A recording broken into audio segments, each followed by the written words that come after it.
अस्सलाम वालेकुम। आज जो मैं बना रही हूँ रेसिपी वो है आलू के पराठे।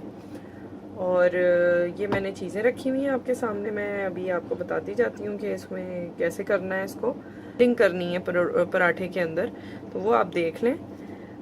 ये मैंने लिया है थोड़ा सा धनिया, पुदीना और ये हरी मिर्चें हैं, तो ये मैंने इसमें डाल देना है। ये है आलू बॉईल किए हुए हल्का सा नमक डाल के, और ये तकरीबन 2 मीडियम आलू हैं। इससे 2 पराठे आराम से बन सकते हैं। डिपेंड करता है आपके साइज़ पे। मेरे क्योंकि पराठे ज़रा बड़े होते हैं, जो एक बड़ी चावलों की प्लेट पे पूरा पराठा आता है, तो आपने अगर थोड़ा स्मॉल बनाना है तो 3 भी बन सकते हैं। तो बहरहाल ये 2 आलू मीडियम साइज़ के उसके 2 पराठों के लिए हैं। तो ये मैंने इसमें डाल दी हैं चीज़ें, धनिया, पुदीना थोड़ा सा, और हरी मिर्चें। ये कुटी हुई लाल मिर्च है 1/2 टीस्पून, उससे थोड़ा कम रखिए। जिनको चिली ज़्यादा पसंद है वो थोड़ा सा अपने हिसाब से ज़्यादा बढ़ा सकते हैं, लेकिन मैं क्योंकि मीडियम रखती हूँ, मेरे हस्बैंड को ज़्यादा पसंद नहीं है चिली, तो मैंने नॉर्मल रखा है। आप इससे ऊपर नीचे कर सकते हैं। 1/2 टीस्पून मैंने इसमें क्रश चिली डाल दी है। 1/2 टीस्पून मैं इसमें रेड चिली पाउडर डाल रही हूँ। 1/2 टीस्पून ही मैं नमक डाल रही हूँ। और ये 1 टेबल स्पून लेमन जूस है। मैं क्योंकि अनारदाना नहीं डाल रही, अनारदाना मेरे हस्बैंड को पसंद नहीं है। आप इसमें अनारदाना भी डाल सकते हैं, लेमन जूस भी डाल सकते हैं, चाहे तो कोई एक चीज़ डाल लें। ये तो सब डिपेंड करता है कि आपकी चॉइस क्या है। तो मैं जैसे बनाती हूँ उसी तरह से मैं आपको सिखा रही होती हूँ। ऑप्शंस में दे देती हूँ कि इसके साथ आप और क्या ऐड कर सकते हैं या चेंज कर सकते हैं। अनारदाना क्योंकि सम टाइम दांतों में फंस भी जाता है, तो वो इसलिए पसंद नहीं इतना करते फैमिली में। तो वो आपकी चॉइस है, आपने डालना है तो आप कूट के उसको डाल सकते हैं। और ये सूखा धनिया और ज़ीरा कुटा हुआ, 1/2 टीस्पून ज़ीरा, क्यूमन सीड, और 1 टीस्पून कोरिएंडर, ड्राई कोरिएंडर है। तो ये मैंने इसमें डाल दी है 1 टीस्पून कोरिएंडर, सूखा धनिया। और इसको आपने अच्छी तरह कूट लेना है दोनों चीज़ों को।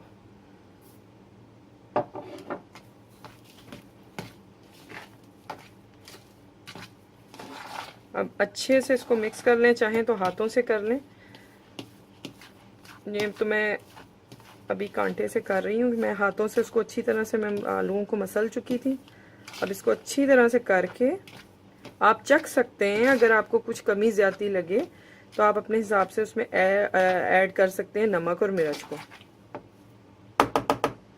ठीक है, तो अब इंशाल्लाह मैं नेक्स्ट आपको पराठे बनाते हुए दिखाती हूँ, बनते हुए।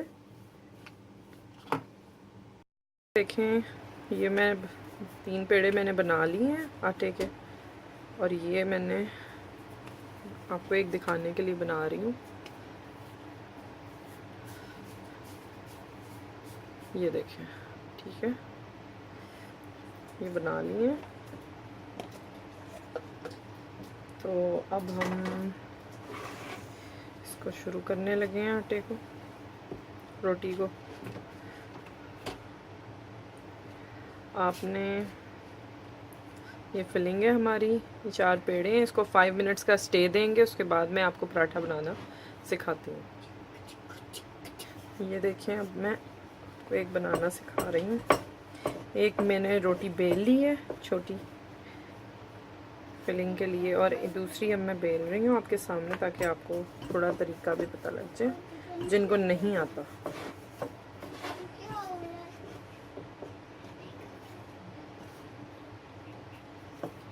ये देखें,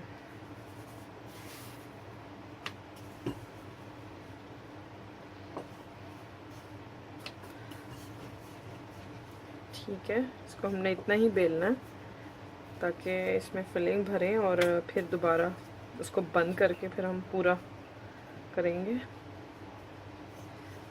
चलो जी, चलो, ये देखें, अब मैं फिलिंग कर रही हूँ इसके अंदर। इसको हमने अच्छी तरह फिल इसलिए करना है कि अच्छा भरा हुआ होगा तो ज़्यादा टेस्ट आता है उसका। नमक और मिर्च इसमें थोड़ा सा आप तेज़ रखेंगे ना, हल्का सा, जैसे मैंने डाला है 2 रोटी के लिए, तो वो आपको अगर थोड़ा फील हो कि तेज़ है या इस तरह, तो वो रोटी के अंदर आके जब रोटी पराठा बन जाता है, आलू वाली रोटी या पराठा जो भी आप कहना चाहें, वो बन जाता है तो फिर ना आपको फील नहीं होता है इतना, क्योंकि उसमें आटा भी लगता है। जब वो बन जाएगा तो आपको लगेगा कि बिल्कुल नॉर्मल है, जो कि मसाले में आपको हल्का सा तेज़ लगेगा। तो ये हमारी फिलिंग हो गई है एक रोटी की। अब हमने दूसरी इसके ऊपर रखनी है, लाके साइडें भी कवर कर दें, वो बंद हो जाएगा आराम से। ये देखें, ठीक है, इस तरह से हमने इसको बंद करते जाना है। ये सील हो जाएगी। खुश्की नहीं लगानी आपने इसमें आटे की, ड्राई आटा नहीं लगाना जो होता है फ्लोर, ऐसे ही इसको बंद करना है, वरना वो बंद नहीं होगा सही तरह। ये जितना चिपकने वाला सा होगा उतना अच्छा ये बंद हो जाएगा।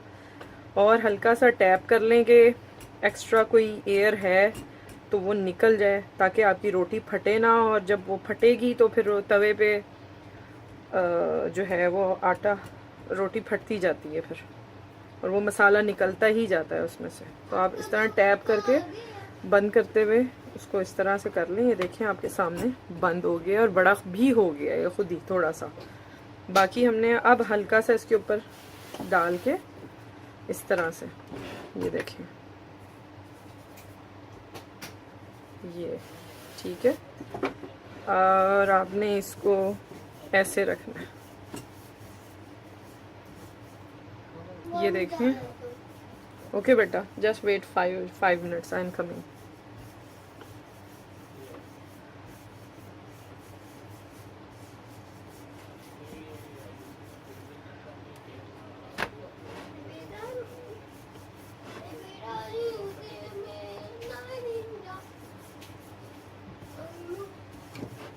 ये देखें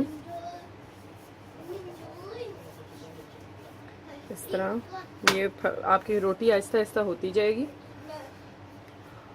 आलू के इतना इशू नहीं होता, वो साथ चिपक जाता है और रोटी इतने ज़्यादा तंग नहीं करती। लेकिन जब आप मूली वाली बनाते हैं, वो भी इंशाल्लाह सारी रोटियां मैं बताऊंगी आपको, गोभी वाली इस तरह, उसमें ज़रा पानी होता है तो वो ना तंग करती है रोटी, वो ज़रा एहतियात से बनानी पड़ती है। आलू का इतना प्रॉब्लम नहीं होता। तो ये देखें, ये आपकी पूरी रोटी बेली गई है। अब मैं आपको इसको पराठा बनाना जो है ना वो दिखाती हूँ तवे पे। इसको ज़्यादा करने की ज़रूरत नहीं है। अब आपने आंच तेज़ की, आपका हल्का सा तवा गर्म होना चाहिए, ज़्यादा नहीं, हल्का सा हीट आनी शुरू हो जानी चाहिए। और आप मीडियम आंच पे, दरमियानी आंच पे आपने ये डाल दिए पराठे, ठीक है।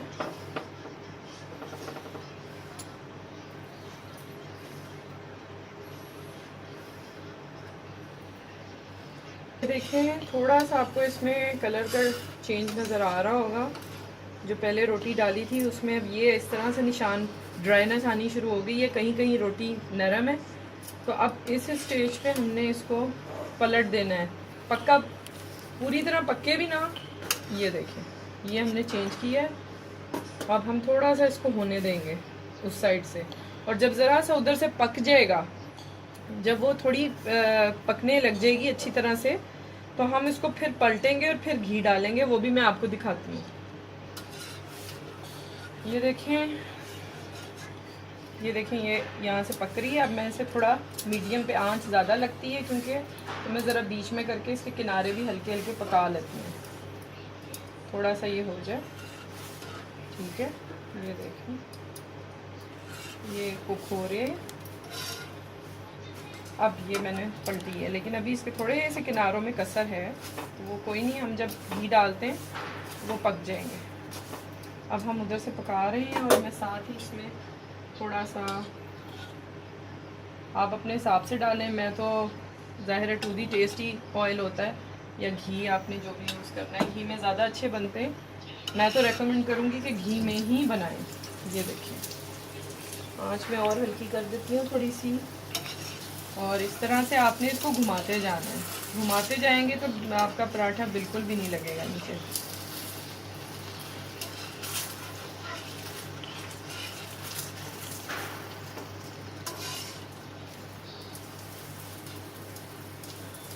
ये देखो, ये बीच में से हो गया। अब मैं इसको साइडों से पका लूँगी।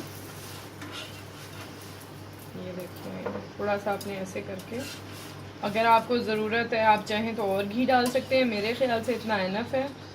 मैंने एक बड़ा चम्मच भर के डाला था घी का।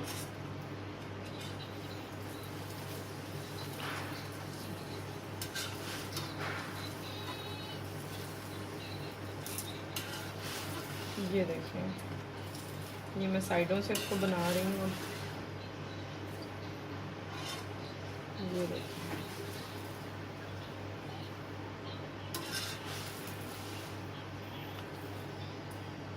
क्योंकि हमारे आलू बॉयल थे, पके हुए थे, तो हमें इतना ज़्यादा इसको टाइम देने की ज़रूरत नहीं है। जैसे मैं आगे आपको सिखाती जाऊंगी दूसरी भी रोटी है, तो उसमें मैं बताऊंगी कि कुछ सी रोटी को ज़्यादा भी टाइम देना पड़ता है। उसके लिए आंच हमें हल्की रखनी होती है चूल्हे पे। उसको हल्की आंच पे ही पकाना पड़ता है, जिससे वो अंदर की चीज़ जो भी फिलिंग है हमारी वो कुक हो जाए। इस वक्त तो ऑलरेडी हमारे आलू बॉयल्ड हैं और पके हुए हैं। ये देखें, ये देखें, रेड होना चाहिए। कोशिश करें कि ना जले। शुरू में जो बिगिनर्स हैं उनके थोड़ा सा होगा भी, वो आपको प्रैक्टिस के साथ आ जाएगा आहिस्ता आहिस्ता। उसमें परेशान नहीं होना चाहिए। हर चीज़ प्रैक्टिस से ही आती है। तो आपने, इवन हम लोग माशाल्लाह प्रैक्टिस होती भी है तो समटाइम हो जाता है ऊंचा नीचा, कुछ जल जाता है या कुछ लग जाता है। तो बहरहाल ये हमारा पराठा डन हो गया है। मैं इसको प्लेट में निकाल रही हूँ। तो इंशाल्लाह हम नेक्स्ट रेसिपी में मिलेंगे। कोई अच्छी सी इंशाल्लाह लेके आऊँगी। और मेरे चैनल को ज़रूर सब्सक्राइब कीजिएगा ताकि आपको मज़ीद नोटिफिकेशन ऑन रखें। आपको जो भी वीडियो अपलोड होंगी उनकी वीडियोज़ आती रहेंगी। और उसके साथ साथ कमेंट करें अगर कुछ आपको पसंद आया है या नहीं पसंद आया, और कुछ फरमाइश है वो आप कमेंट्स में मुझे लिख सकते हैं नीचे कमेंट बॉक्स में। और वीडियो को ज़रूर लाइक कीजिएगा और शेयर कीजिएगा दोस्तों और अपने फैमिली मेम्बर्स के साथ। ओके, टेक केयर, अल्लाह हाफिज़। ये हमने जो भी पराठा बनाया है, ये मैंने प्लेट में, फ़िलहाल तो पेपर पे, वाइट पेपर पे मैंने निकाला है ताकि उसका एक्सेस ऑयल निकल जाए। मैं टिशू नहीं रखती पराठे के नीचे, बाकी चीज़ों पे तो यूज़ करती हूँ। ओके, ये आपको फ़ाइनल लुक मैंने दे दी है इसकी। ओके, टेक केयर, अल्लाह हाफिज़।